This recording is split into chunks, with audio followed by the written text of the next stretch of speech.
quiero presentar al licenciado José Eduardo Mendoza. Él es catequista, es evangelizador, es formador de monaguillos, es auxiliar del obispo de Veracruz, ¿no? Y bueno, pues es mi amigo, además de dar clases en otras universidades y demás. Bueno, es un hombre muy ocupado. Pues gracias por darnos este espacio, José Eduardo. Adelante, te cedemos micrófonos y cámaras. Gracias a todos. Y también vendo moles los domingos. No, y también servicio ahí en la Iglesia de la Divina Providencia. Bueno, pues muy buenos días a todos. Un servidor, José Eduardo Mendoza. Vamos a hablar acerca de uno de los sacramentos más importantes. Bueno, todos son importantes, pero nos va a reforzar nuestra fe, ¿sí? Y estamos hablando del sacramento de la confirmación, ¿sí? Déjenme permitir... no, espérenme.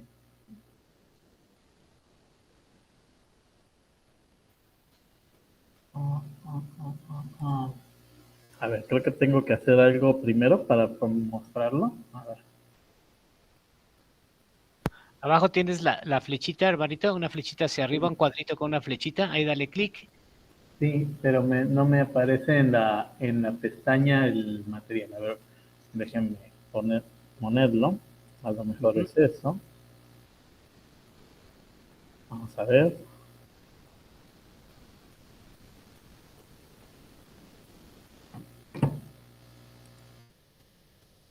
Adiós.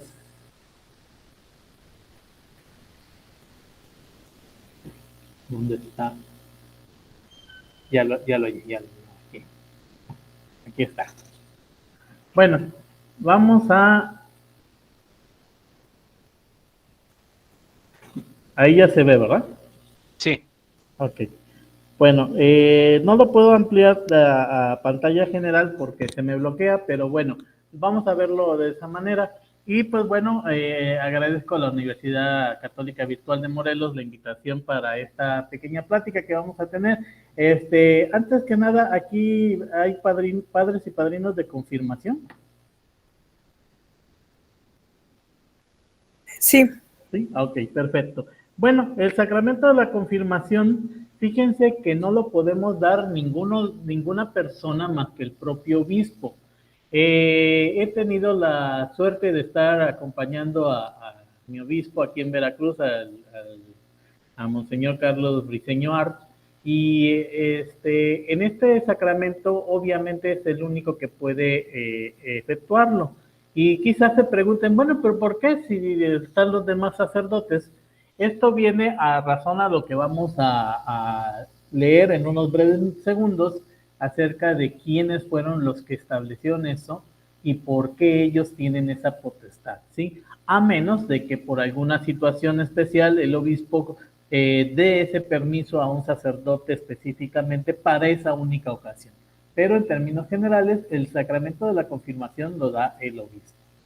Fíjense que partiendo de los dones que el Espíritu Santo nos da, acuérdense que hay tres personas en una, que es Dios Padre, Dios Hijo y Dios Espíritu Santo. Si bien el Espíritu Santo está representado por una paloma, esta representación que es para nuestro entender es una concepción más profunda y viene de cómo era la filosofía de esos tiempos. Entonces sí nos va a costar un poquito de trabajo entender qué es el Espíritu Santo, pero a través de él nos da ciertos dones: entendimiento, fortaleza, sabiduría, piedad, temor de Dios, consejo, entre otros. Pero bueno, el que nos toca a mí particularmente es acerca del de la confirmación, y ese está hablando de la fortaleza que necesitamos. La fortaleza va a ser nuestra gran virtud para poder hacer frente a todo, porque no crean que por estar en el aspecto religioso, pues, ya le hicimos, no sufrimos, la llevamos todo perfecto. No, no, no. Nuestra vida no es perfecta, nuestra vida no es de mucha, tiene que tener mucho sufrimiento, porque así es nuestra naturaleza. Entonces nosotros debemos reconocer que eso no lo podemos realizar nosotros mismos y tenemos que pedir ayuda. ¿Y quién nos puede dar esa fortaleza? Pues el Espíritu Santo, a través de los dones que Él nos da. Vamos a ver entonces que el sacramento de la confirmación forma parte de los 3 sacramentos de la iniciación cristiana, incluyendo al bautismo y a la Eucaristía, ¿sí? La propia palabra confirmación significa afirmar o consolidar, y este sacramento fortalece y se complementa a la obra del bautismo. Es decir, el bautismo lo tuvimos, ¿sí? Pero la confirmación va a fortalecer esa fe que ya por eso se le da a los niños cuando ya tienen una edad un poquito más de conciencia, que es a partir de los 8 años, si no me equivoco, 7, 8 años, ya tienen un grado de conciencia específico y ya pueden entender un poquito más las cosas, porque en el bautismo, pues generalmente estaban siendo bebés y no, ni siquiera se dieron por enterados. Se logra un arraigo más profundo a la filiación divina, ¿sí? O sea, en el bautismo, acuérdate que en el bautismo nos volvemos hijos de Dios, pero aquí reafirmamos y confirmamos que queremos ser hijos de Dios, ¿sí? Esto nos da una fortaleza increíble, aunque no parece tan visible. El tener esa fortaleza ante las adversidades que se nos presentan es una ventaja, ¿sí? Y eso nos hace ser testigos de Jesucristo en palabra y obra, permitiendo defender la fe y transmitirla. Nos convertimos entonces en una especie de, llamamos cristianos maduros. Ok, los niños quizá no tengan esa madurez todavía, pero ya tienen un grado de conciencia. Entonces, los ecuménicos que se hacen la confirmación cuando ya son grandes, porque a lo mejor de chicos no tuvieron esa oportunidad de este sacramento, ellos con más razón se vuelven cristianos maduros. Y podemos llevar una vida cristiana más perfecta y más activa. ¿Esto cómo surgió? Bueno, el día de Pentecostés, acuérdense que ya en Pentecostés ya Jesús había muerto, ya Jesús había resucitado y ya Jesús se había elevado al cielo. Y entonces se quedan los apóstoles como diciendo, híjole, Dios mío, ¿y ahora qué hacemos? ¿No? Imagínense en ese tiempo de persecución, en ese tiempo que a su maestro, su guía, lo crucificaron, lo mataron, lo humillaron, todo. Pues si a eso le hicieron a él, ¿qué me van a hacer a mí? Y yo como humano tengo miedo, tengo familia, tengo pues ahora sí miedo de morir, para empezar. Y los apóstoles no crean que eran seres como cualquiera de nosotros, con miedos a todo eso. Y estaban un día, un domingo, el domingo de Pentecostés, estaban reunidos en donde se ocultaban y se establecían que cada domingo se reunían, y en esta ocasión los acompaña la Virgen María. Estos estaban temerosos y no entendían lo que habían pasado. Imagínense que de repente todos nuestros esfuerzos de 3 años acompañando a Jesús y todo eso, nos matan al maestro. Y pues dijimos, pues híjole, pues lo que valió un cacahuate estos 3 años que estuvimos con él, ¿no? Y aparte de la tristeza, la confusión, híjole, hice mal, le estuve haciendo bien acompañando a este señor, ¿o qué pasó? Sí, no entiendo nada. Así estaban los apóstoles en esa ocasión, cuando de repente, pues ahora sí que a través de lo que Jesús les prometió, el Espíritu Santo, que lo representamos con una paloma, no era precisamente a lo mejor una paloma, pero sí es lo que nosotros podemos interpretar para poderle darle en entendimiento. Entra y les deposita encima de cada uno de ellos una especie de llama, le llaman así una flama como de sabiduría. Era la representación para que pudiéramos entender qué estaba pasando. Algo así como de repente, imagínate que tú no sabes hablar inglés o no sabes hablar ruso y de repente, ¡pum! ¿Qué pasó? Ya lo sé hablar, ya lo entiendo perfectamente, pues ¿qué pasó aquí, no? Eso les pasó a ellos. A través del Espíritu Santo se les da el don del entendimiento, y el entendimiento permitió que ellos pudieran hablar en las lenguas de personas que no tenían ellos contacto. O sea, los de la región de por ahí, no, obviamente no hablarían inglés porque no existía en ese entonces, pero sí hablar en algunas lenguas de las personas que habían ido a esa festividad, porque esa festividad era muy importante y iba gente de muchos lugares, entonces lejanos. Y entonces ellos empezaron a hablar en su idioma y a entenderlos en su idioma, y eso les permitió hacer algo increíble. Quitarse el miedo a hablar, el miedo a hablar en público, a hablar de Jesús, a hablar de Dios. Y de repente empezaron y Pedro fue el primero que agarra el hilo y dice, a ver, no, vamos afuera, no tengamos miedo y vamos a hablar de lo que nos pasó y vamos a hablar de todo lo que Jesús hacía para que la gente se convierta. Entonces ellos empiezan así con esa situación del Espíritu Santo a evangelizar y ya pueden ellos ir a varios lugares, a varias tierras para poder llevarlo a cabo. ¿Cuándo se estableció el sacramento de la confirmación? Bueno, el sacramento de la confirmación aparentemente no era cuando estaban los apóstoles, ¿sí? Pero sin ese Espíritu Santo ellos no pueden haber confirmado. ¿Sí? Por eso es necesario entender esa primera parte del Pentecostés.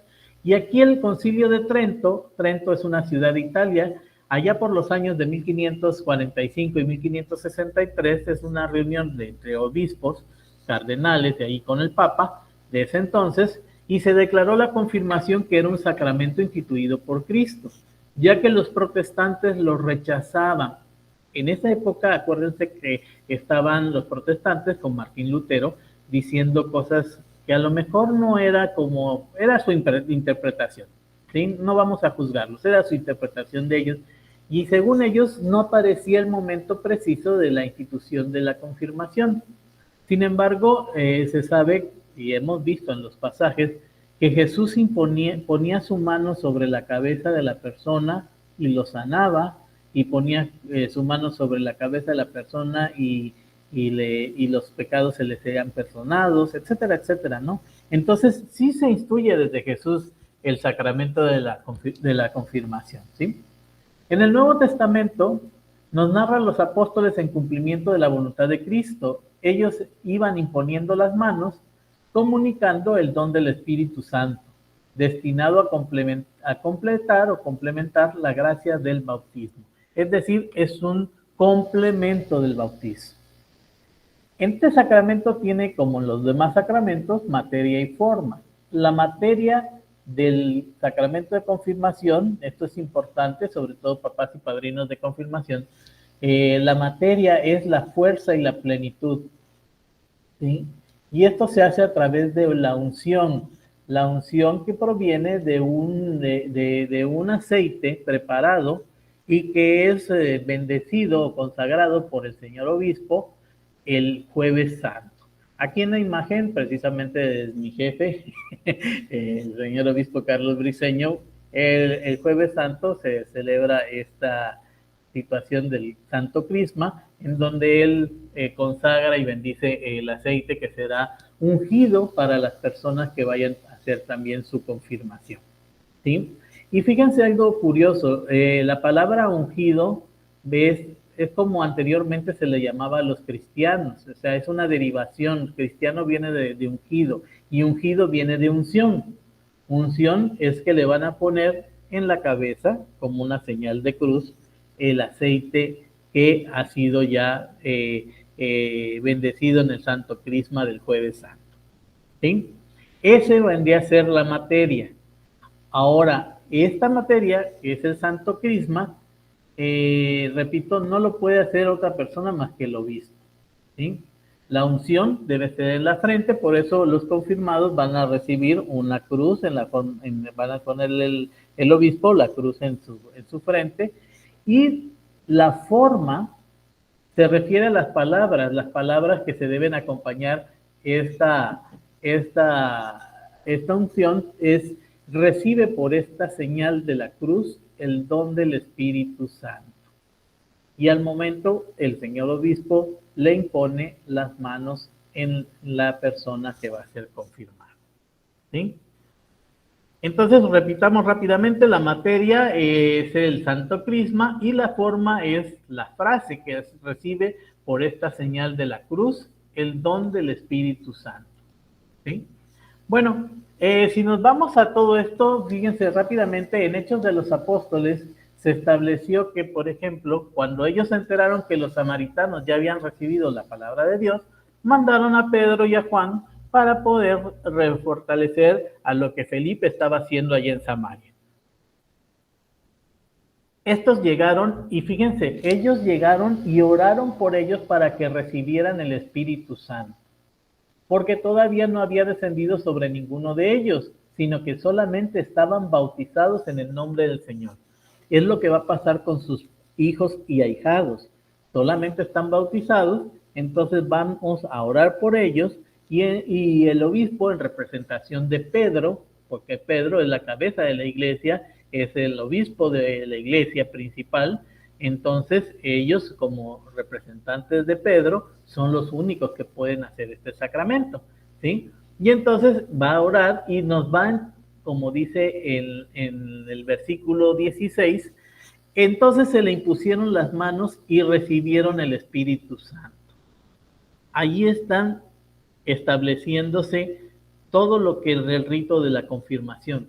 Al ver que la imposición de las manos de los apóstoles se confería el Espíritu Santo, fíjense que había una persona que era un tal Simón, que era como una especie de brujo, un adivinador, hechicero, no sé, como ustedes quieran llamarle, y fíjense lo que le pasa a esta persona, le da tanta emoción ver eso y dice, yo también quiero hacerlo, pero yo no puedo, no sé por qué yo no puedo. Oigan, pues díganme cómo, mándenme su manual y yo les deposito el dinero que ustedes quieran. No, aquí no se trata de comprar esto no lo puede hacer nadie. Ojo, a diferencia del bautismo, que a lo mejor en un caso de extremo una persona puede bautizar, aquí el sacramento no lo puede realizar cualquiera, ¿sí? Por mucho dinero que tengamos, por muchos estudios que tengamos, no lo podemos hacer. Está establecido desde en la Biblia, en los Hechos de los Apóstoles. Por consiguiente, no nos pase lo que Simón, que queramos ser. Ellos, pues, vieron que lo que quería Simón era apoderarse de un poder que no le correspondía y a lo mejor aprovecharse de él para poder manejar con la gente que se quedaba allí en Samaria. Luego también tenemos que por el amor de Dios ha sido derramado en la confirmación en nuestros corazones por el Espíritu Santo. Es decir, que a través de la confirmación recibimos al Espíritu Santo y con ese Espíritu Santo podemos sentir en nuestros corazones el derrame del amor que Dios nos tiene a nosotros. Difícilmente se encuentra alguien que dé su vida por un hombre justo y sin embargo vemos que Cristo murió por ti, por mí, que somos pecadores. Él ni nos conocía, nunca nos conoció, nunca conoció al resto de la gente que lo rodeaba y sin embargo Él se sacrificó por todos nosotros. Eso es algo que no cualquiera lo hace. Y esto nos da la prueba que Dios nos ama en que Cristo murió por nosotros. Habrá algunas sectas o personas que piensen, hoy hasta sacrificó a su propio hijo. No, pero aquí no es así. Fíjense que Cristo murió por nosotros para el perdón de nuestros pecados. O sea, hizo Él el sacrificio que nos debió haber pasado a nosotros, no a Él, pero pues Él se ofreció a eso. Y aquí, con la confirmación, en Gálatas nos dice lo siguiente: yo los exhorto a que se dejen conducir por el Espíritu de Dios y así no serán arrastrados por el deseo de la carne. Fíjense que en ese entonces la filosofía diferenciaba mucho el cuerpo y el espíritu o el alma, ¿sí? El espíritu o alma no es lo mismo, pero aquí vamos a, por motivos de tiempo, hacerlo solamente uno. Está encapsulada en una cárcel que es el cuerpo. Entonces, en la época de los griegos y la filosofía de la época de Jesús, el cuerpo era la prisión del alma, ¿sí? Y por consiguiente, el cuerpo representaba los placeres, lo malo, y el alma representaba todo lo bueno, ¿sí? Si en esta balance que tenían las personas, o te dejabas dominar por el cuerpo, es decir, te vas hacia los placeres, o te dejabas dominar por el alma y te vas hacia la magnificencia de Dios, haciendo las cosas bien y eliminando el pecado, ¿sí? porque la carne desea contra el espíritu y el espíritu contra la carne. En ese entonces estaban como peleados, vamos a suponer, ¿no? La carne era la que nos hacía débiles y el espíritu era lo que nos fortalecía. Pero en estas cosas, las obras que están relacionadas con la carne son la fornicación, la impureza y el libertinaje, cosa que actualmente están desbordados. Así también la idolatría y la superstición, las enemistades y peleas, las rivalidades y violencias, ambiciones y discordias, sectarismos, disensiones, envidia, embriagadez y orgías. Bueno, todo eso lo dice en Gálatas. Y todos los excesos de la naturaleza. Entonces, por el contrario, el fruto del Espíritu es amor, alegría, paz, magnanimidad, afabilidad, bondad y confianza, mansedumbre y temperancia. Entonces, si tú no recibes la confirmación, en este caso, si sus hijos y ahijados no reciben la confirmación, no tendrían el don del Espíritu Santo para fortalecerse y vencer todo lo que estas tentaciones que nos da el cuerpo, ¿sí? Esa es la importancia. Y si vivimos animados por el Espíritu, dejémonos conducir también por Él, ¿sí? Para que podamos nosotros manejarnos de una manera más, más firmes hacia una fe bien llevada. Acuérdense que aquí el obispo a sus ahijados les va a decir: polvo eres y en polvo te convertirás, arrepiéntete de tus pecados y cree en el evangelio. ¿Se acuerdan que esto es lo que se dice en el miércoles de ceniza? Sí, pero aquí no va a ser una ceniza, aquí lo que se va a ungir es el santo crisma. Y bueno, voy a pedirles de favor a algún papá de confirmación que me lea este primer párrafo. No se amontonen, ¿eh? Alguno que me ayude ahí. ¿No porfa? Adelante, adelante. Por el sacramento de la confirmación que nuestros hijos van a recibir y que nosotros ya hemos recibido, el Espíritu Santo en plenitud viene a nuestra vida, dando crecimiento y profundidad a la gracia santificante que en nuestro bautismo recibimos. Ok. Por lo tanto, ¿Sí? Para nuestros hijos, para nosotros, sus papás y para toda nuestra familia, la confirmación es el sacramento que da el Espíritu Santo para enraizarnos más profundamente en la filiación divina, incorporarnos más firmemente a Cristo, hacer más sólido nuestro vínculo con la Iglesia, asociarnos todavía más a su misión y ayudarnos a dar testimonio de la fe cristiana por la palabra acompañada por las obras. Ok, entonces, fíjense en las imágenes. ¿Qué notan en común en esas dos imágenes? Alguien que nos ayude diciendo ¿qué nota en común en las dos imágenes que están ahí?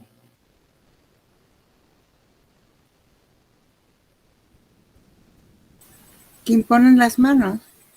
Imponen las manos, fíjense, en la frente. ¿Y los padrinos dónde están sus manos? ¿En sus bolsillos? En los hombros. En los hombros de la persona que va a ser confirmada.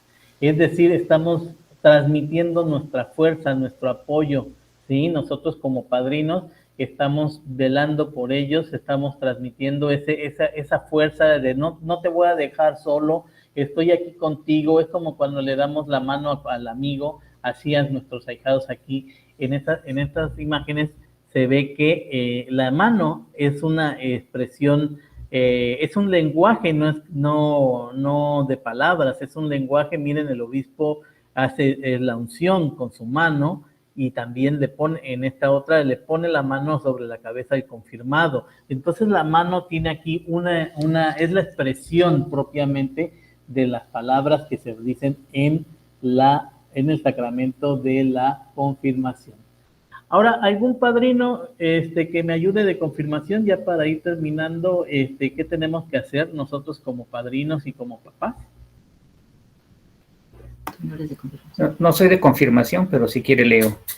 Adelante.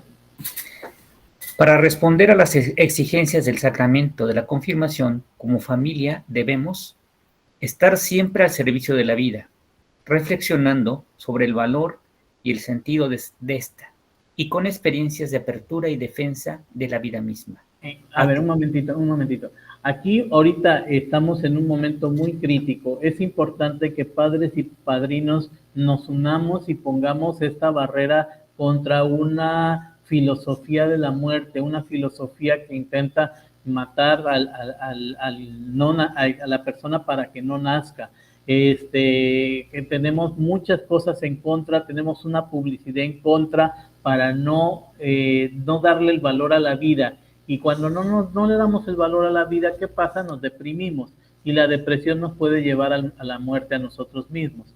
Entonces tenemos que como familia ser, y como amigos y padrinos, debemos ser fuertes en esto, debemos estar siempre al servicio de la vida. Si vemos que nuestro ahijado, conforme pasan los años, va teniendo problemas como toda la juventud que tiene una confusión total, entonces estar al pendiente de ellos y estar cuidando que no caigan en vicios, que no intenten autodestruirse, peor aún, que no quieran suicidarse, ¿no? Entonces tenemos que como padres, padrinos y amigos, tener esta cultura de la vida. Y esa cultura de la vida, créanme que está siendo atacada por la cultura de la muerte por todos los medios, ¿no? Entonces hay que tener bien firmes lo que nosotros queramos de la vida, valorarla. Ay, es que tengo cáncer, ya que vida, ni que nada, o me está yendo de la fregada y ay, qué vida es esta, no.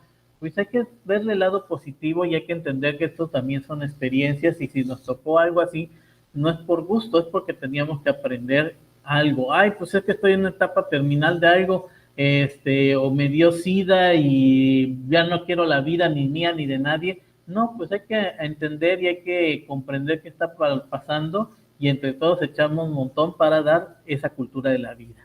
Ahora sí, seguimos, de favor.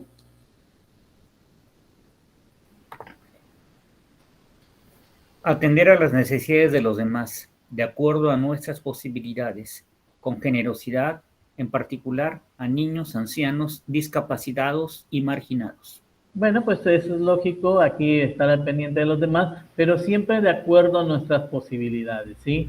Y obviamente que salga de algo de nosotros, de corazón darlo, no que sea algo para que la gente vea, uy, qué caritativo eres o algo así, no, que algo que sea de nosotros, algo que salga de nosotros para ayudar a los demás, sobre todo esos grupos vulnerables. ¿Seguimos, por favor? Propiciar iniciativas para reconocer a la familia fundada en el matrimonio como sujeto social fundamental. Ok, la base de toda sociedad es la familia, ¿no? A veces no tenemos la suerte de contar con una familia completa, tenemos unas familias disfuncionales, pero al final de cuentas somos familia, ¿no? Ah, es que mi papá vive separado. Ah, es que yo no lo voy a ver a mi papá porque no me cae bien, porque ya tiene otra familia. Ah, pues como sea, pero al final de cuentas todos somos familia, ¿sí? Y entre todos debemos ayudarnos. Pues obviamente, a diferencia de otros años, de otras décadas, pues aquí es la tolerancia y vivir en familia no es nada fácil. Es uno de los retos más complicados. Hay que tratar de tener la tolerancia necesaria y permanecer en familia. A lo mejor no tenemos la suerte de estar juntos porque pues hacemos más daño estando juntos que estando separados, pero pues sí estar al pendiente de la familia que tuvimos, ¿sí? Ok, seguimos, por favor.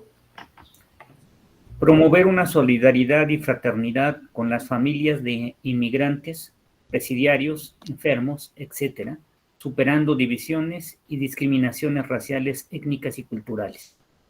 Ok, en este caso acuérdense que así como a lo mejor yo no estoy sufriendo, hay personas que están sufriendo, hay personas que tienen el sufrimiento de de familiares con cáncer, hay personas que están sufriendo con la desaparición de algún miembro de la familia, y créanme que es angustioso, ¿no? O sea, no tengo yo esa situación, espero nunca tenerla, pero sí hay que ser solidarios con las personas que la tienen, ¿no? Darle su apoyo, darle su comprensión, darle su entendimiento, ¿no? Y también igual las personas migrantes, porque dejan todo por estar por una vida mejor, supuestamente. A lo mejor esa es la situación.